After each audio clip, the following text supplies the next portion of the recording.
I never thought I'd be thanking my uncle for firing me from my family's company, but sometimes the worst betrayals lead to the sweetest victories.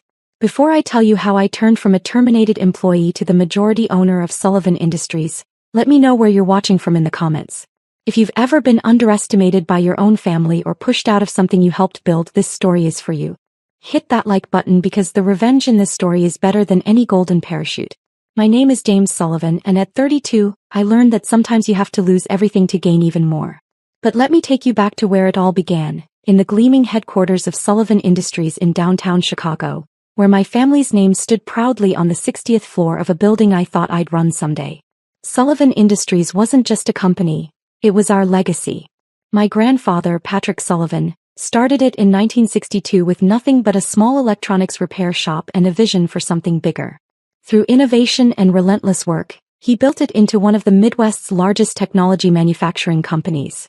Growing up, every family dinner was a business meeting, every holiday a chance to discuss quarterly projections. I was the eldest grandchild, and from the moment I could walk, I was being groomed to eventually lead the company. While other kids spent summers at camp, I was interning in different departments, learning every aspect of the business from the ground up. My grandfather's words became my mantra. Know the business from the foundation to the penthouse, James. Real leaders understand every floor. By 16, I could read financial statements better than my textbooks. At 18, I was working on the factory floor during school breaks, learning about our manufacturing processes firsthand. My father, Michael Sullivan, ran operations while my uncle, Robert Sullivan, handled the financial side. They were supposed to be equal partners, but Uncle Robert had always been better at corporate politics than my more straightforward father. Business is about more than just products and profits, James, my grandfather would tell me during our private mentoring sessions in his home office. It's about understanding people, their motivations, their weaknesses, and most importantly, their ambitions. I took his words to heart, earning my undergraduate degree in engineering and an MBA from Northwestern. While my cousins treated the family business as their personal trust fund, I was putting in 18-hour days, learning every aspect of our operations. The problems began after my grandfather's unexpected death 5 years ago. He'd always been the balancing force between my father and Uncle Robert. Without him, the power dynamics shifted rapidly. Uncle Robert had 2 children, my cousins Derek and Victoria, both of whom held executive titles but rarely showed up for actual work. Derek, as vice president of business development, spent more time on his yacht than in his office. Victoria's role as director of corporate communications mainly involved posting on social media about being a girl boss. The real work fell to me and my father. We'd recently secured a major defense contract that could double our company's value, largely due to the manufacturing innovations I'd implemented. The future looked promising until it didn't. The day everything changed started normally enough. I was in my office reviewing production schedules for the new contract when my assistant, Sarah, rushed in looking worried. "There's an emergency board meeting," she said, her face concerned. "Your uncle called it, but your father doesn't know what it's about." I headed to the boardroom, passing the wall of Sullivan family photos that chronicled our company's growth. My grandfather's portrait seemed to watch me with concern as I walked by. The boardroom was already full when I arrived. Uncle Robert sat at the head of the table, my grandfather's old spot, with Derek and Victoria flanking him like corporate royalty. My father sat opposite, looking confused and increasingly angry. "Ah, James, good of you to join us," Uncle Robert said with a smile that didn't reach his eyes. "We were just discussing some necessary changes in company leadership." What followed was a masterclass in corporate manipulation. Uncle Robert had spent months quietly consolidating support among the board members, many of whom owed him various favors. He presented a series of concerns about my management style, claiming I was too aggressive in my growth strategies and disrespectful of traditional company values. "The defense contract you negotiated," he said, shuffling through papers, "while impressive in scope, exposes us to unnecessary risk. The board feels we need more experienced leadership." My father stood up so quickly his chair fell backward. "This is ridiculous. That contract could transform our company. James has done more for Sullivan Industries in 5 years than your children have done in their entire careers." "Mind your tone, Michael," Uncle Robert replied coldly. "Remember, you're not the only Sullivan who can make decisions anymore." The vote was quick and brutal. Thanks to Uncle Robert's maneuvering, the board voted to terminate my position and transfer my responsibilities to Derek. My father's protests were drowned out by corporate legalese about restructuring for company stability. "This is about teaching you humility, James," Uncle Robert said as security waited to escort me out. "You've forgotten your place in the family hierarchy. Perhaps some time away will help you remember it." Derek couldn't hide his smirk as he added, "Don't worry, cousin. I'll take good care of your office. That view of Chicago is wasted on someone so limited in vision." I stood slowly, straightening my tie. "Interesting choice of words, Uncle Robert. Humility. Place. Limited vision. I'll remember those." "Are you threatening me?" he asked, eyebrows raised. "Not at all," I replied calmly. "Just taking notes for future reference." As security escorted me to my office to collect my belongings, I passed that wall of family photos again. My grandfather's eyes seemed different now, not concerned but determined. I remembered more of his lessons, ones that hadn't made sense until this moment. "Always have a backup plan, James," he told me once. "And remember, the best moves in business are the ones nobody sees coming." Sarah was waiting in my office, tears in her eyes. "They can't do this," she whispered, helping me pack my personal items. "This company needs you." "It's okay, Sarah," I said, taking one last look at the city skyline from my soon-to-be former office. "Sometimes you have to lose the battle to win the war." My father caught up with me at the elevator. "This isn't over," he promised, his face red with anger. "Robert's gone too far this time." I hugged him briefly. "You're right, Dad. It's not over. But for now, play along. Trust me." As I walked through the lobby of Sullivan Industries for what they thought was the last time, I pulled out my phone and made 2 calls. The first was to Jason Chin, my old roommate from Northwestern who now ran one of the most aggressive investment firms in Asia. The second was to Maria Delgado, a brilliant corporate lawyer who'd been trying to recruit me for years. "Remember that contingency plan we discussed?" I asked Jason. "It's time." To Maria, I simply said, "I'm ready to take you up on that offer. How quickly can you set up a holding company?" Uncle Robert thought he was teaching me humility. Instead, he was about to learn a lesson about underestimating the wrong Sullivan. Walking to my car in the underground parking garage, I smiled, remembering another of my grandfather's favorite sayings. "In business, son, it's not about who has the power today. It's about who's been quietly accumulating it while everyone else was showing off." The game was just beginning, and I had been preparing for this moment longer than anyone suspected. The 6 months following my termination from Sullivan Industries were a masterclass in patience and strategic planning. While my family assumed I was licking my wounds and learning humility, I was orchestrating the most significant business takeover Chicago had seen in decades. The first piece was already in place before they fired me. During my years at Sullivan Industries, I had been quietly purchasing company shares through various holding companies. My grandfather had taught me this strategy, helping me set up my first investment vehicle when I turned 21. "Always keep some cards hidden, James," he'd said, showing me how to structure the purchases to avoid detection. "The best advantage is the one nobody knows you have." Jason Chen's firm, Atlas Capital, became my primary partner in what we called Operation Homecoming. While Uncle Robert was busy installing Derek in my old office, Jason's team was acquiring Sullivan Industries stock through a network of shell companies. "Your uncle's making it almost too easy," Jason commented during one of our secure video calls. "He's so focused on consolidating board control that he's ignoring the actual share market." Maria Delgado proved invaluable in structuring the acquisitions. "Your uncle's weakness," she observed, reviewing the company's shareholder records, "is that he thinks control means having the loudest voice in the room. He's forgotten that true power often whispers." The most challenging part was maintaining appearances. I took a consulting position with a tech startup, making sure word got back to Uncle Robert that I was settling for a lesser role. Derek, predictably, couldn't resist gloating. "Heard you're working for some app company now," he texted one night. "How's that humility lesson going, cousin?" I let him think I was defeated. Meanwhile, I worked 18-hour days, splitting time between my cover job and my real mission. The startup CEO, a friend from business school, was happy to play along, understanding that sometimes the best moves in business require a little misdirection. Victoria's social media posts became an unexpected source of intelligence. Her constant need to showcase her executive lifestyle provided regular updates on company activities. Through her Instagram stories, we learned about board meetings, potential contracts, and most importantly, Uncle Robert's growing overconfidence. 3 months after my firing, Sullivan Industries stock began to decline. The defense contract I'd secured was floundering under Derek's inexperienced management. Uncle Robert's conservative approach was causing us to lose market share to more innovative competitors. My father, still serving as COO but increasingly sidelined, kept me discreetly informed. "Robert's turning your grandfather's company into his personal kingdom," he reported during our weekly dinners. "The board's starting to get nervous." That nervousness was crucial to my plan.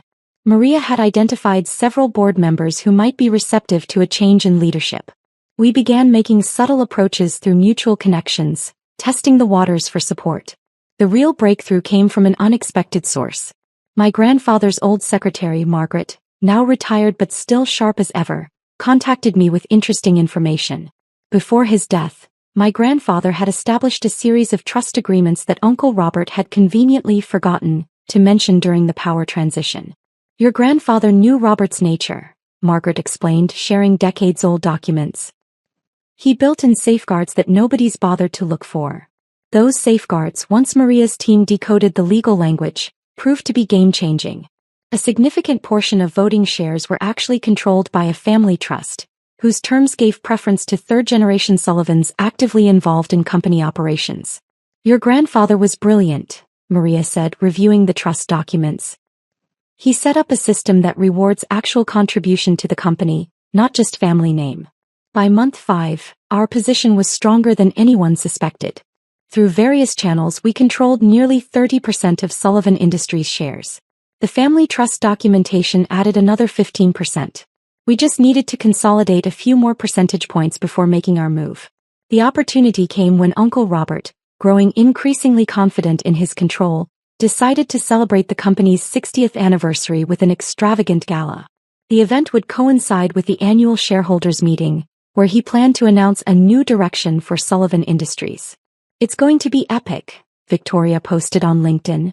"Daddy's finally taking the company into the modern era. #girlboss, #family empire." The irony of that hashtag would soon become apparent.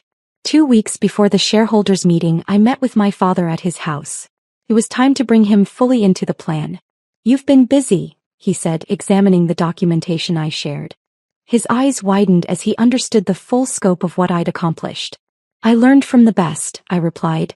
"Grandfather didn't just teach me about electronics and manufacturing. He taught me about legacy." Dad's eyes misted as he looked at old photos of him with his father. "Dad always said you were the most like him." Robert never understood that it wasn't just about the name, it was about the work. The final pieces fell into place in the days leading up to the shareholders meeting. Jason's team secured the last crucial block of shares we needed. Maria's legal team prepared the necessary documentation. Even Sarah, my former assistant who had quit shortly after my termination, helped by providing internal updates about Uncle Robert's plans for the meeting. The night before the big day, I stood in my grandfather's old home office, now maintained as a kind of shrine by my grandmother. His presence seemed especially strong as I reviewed our strategy one final time. "Business isn't just about making money," his voice echoed in my memory. "It's about building something that lasts, something worthy of the name you put on it." Tomorrow, at the shareholders meeting, everyone would learn exactly what the Sullivan name meant to me. Uncle Robert would discover that his lesson in humility was about to become a masterclass in underestimating the wrong person. Looking at my grandfather's portrait, I smiled. "Time to restore the foundation you built," I whispered, "and maybe teach a few lessons of my own." The morning of the shareholders meeting dawned clear and cold, typical Chicago weather for early October. I stood in front of my mirror, adjusting my grandfather's old tie pin, a simple gold S that he'd worn to every major company event. Today it would witness another Sullivan milestone. The meeting was being held at the Grand Plaza Hotel, where Uncle Robert had spared no expense in creating his moment of triumph. The ballroom was decorated with 60 years of Sullivan Industries history, photos, prototype displays, and a particularly large portrait of Uncle Robert himself, recently commissioned to mark his visionary leadership. I arrived early, waiting in a side room while the space filled with shareholders, board members and family. Through the door I could hear the growing buzz of conversation, the clink of coffee cups and the rustle of presentation materials being distributed. "Ready?" Jason asked, joining me with a tablet displaying our final share counts. "Everything's in place." Maria arrived moments later, legal documents in hand. "The trust documentation is ironclad," she confirmed. Your grandfather's provisions are clear and enforceable. At precisely 9 a.m. Uncle Robert called the meeting to order. From my hidden vantage point I watched him take the podium, the very picture of corporate confidence in his bespoke suit and practiced smile. "Welcome to this historic day for Sullivan Industries," he began, beaming at the assembled crowd. "As we celebrate 60 years of family leadership, I'm excited to announce our vision for the future." Derek and Victoria sat in the front row, both scrolling through their phones. My father sat further back, trying to hide his slight smile as Uncle Robert launched into a presentation about modernization and strategic restructuring. "The old ways of doing business are behind us," Uncle Robert declared, clicking through slides showing his proposed changes. "It's time for bold new leadership and fresh perspectives." The changes he outlined would have made my grandfather weep.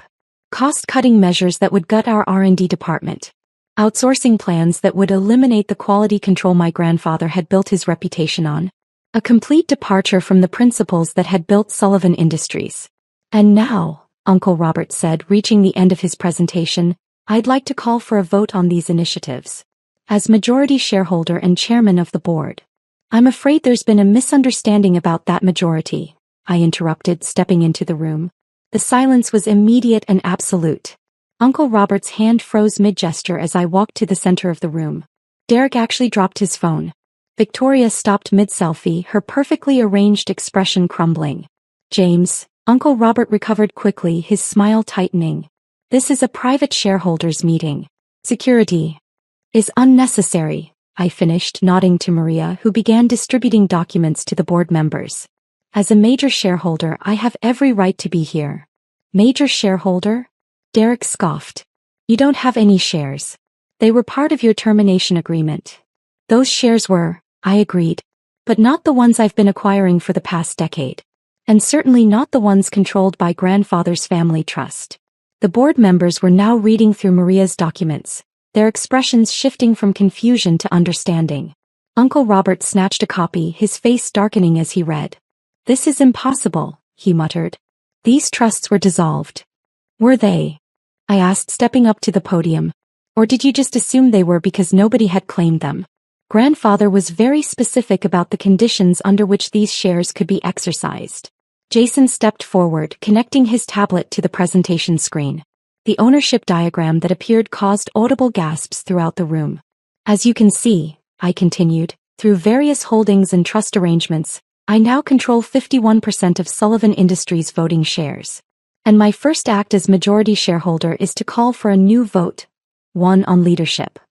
Uncle Robert's face had gone from red to white. "You can't do this. The board." "The board serves at the pleasure of the shareholders," Maria interjected smoothly. "And Mr. Sullivan has the votes to reconstitute it entirely." The next hour was a blur of legal proceedings and corporate governance. When the dust settled, the changes were dramatic. I was installed as CEO, my father restored as full president of operations. Uncle Robert, Derek, and Victoria were removed from their positions, though offered ceremonial roles to save face. "This is our legacy," I addressed the shocked room.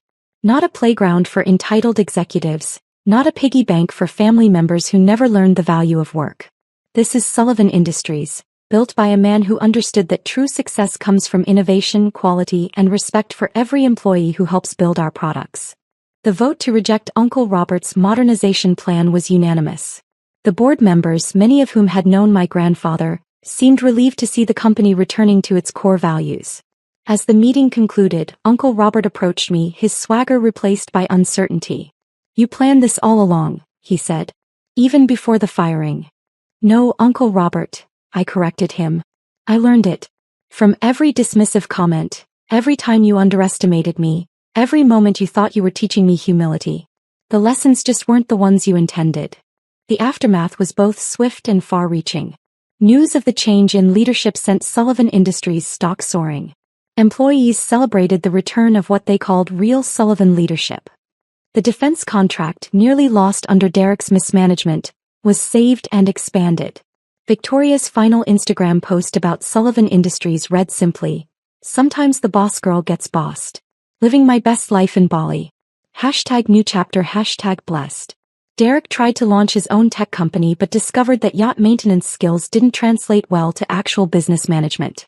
A month after the takeover, I sat in my grandfather's old office. My office now, looking at his portrait on the wall. "You knew this might happen," I said to his smiling image. "That's why you set up those trusts, why you taught me everything from the ground up." My father entered, carrying a familiar wooden box. "Found this in the storage room," he said. "Dad always said it was for the right moment." Inside was my grandfather's old nameplate, the one that had sat on his desk during the company's early days. Simple brass, engraved with "Patrick Sullivan, Founder," and below it his favorite saying, "Build from the foundation up." I placed it on my desk next to my modern one. Old and new, foundation and future, exactly as it should be. That evening, as I walked through the factory floor, something Uncle Robert had never done. I stopped to talk with Frank, our longest-serving line supervisor. "Your grandfather used to do this," he said, smiling. "And every day where the real work happens." He'd say, "Real leaders understand every floor," I finished. "Some lessons stick with you." Sullivan Industries continued to grow, but now with purpose and principle. We maintained the innovation my grandfather had valued while honoring the craftsmanship he'd built his reputation on. The Sullivan name once again stood for something more than profit margins and power plays. Uncle Robert still serves on the board, though his role is largely ceremonial. Sometimes during meetings I catch him watching me with a mixture of respect and regret. He learned his own lesson about humility, though not the one he'd intended to teach. As for me, I keep my grandfather's tie pin on my desk, a reminder that true leadership isn't about power or position. It's about understanding your foundation, valuing every person who helps build your success, and never forgetting that the most important lessons often come from the people you're trying to teach. Sometimes the best revenge isn't about getting even. It's about getting better. Better than they expected, better than they believed possible, better than even you imagined. That's the real Sullivan legacy.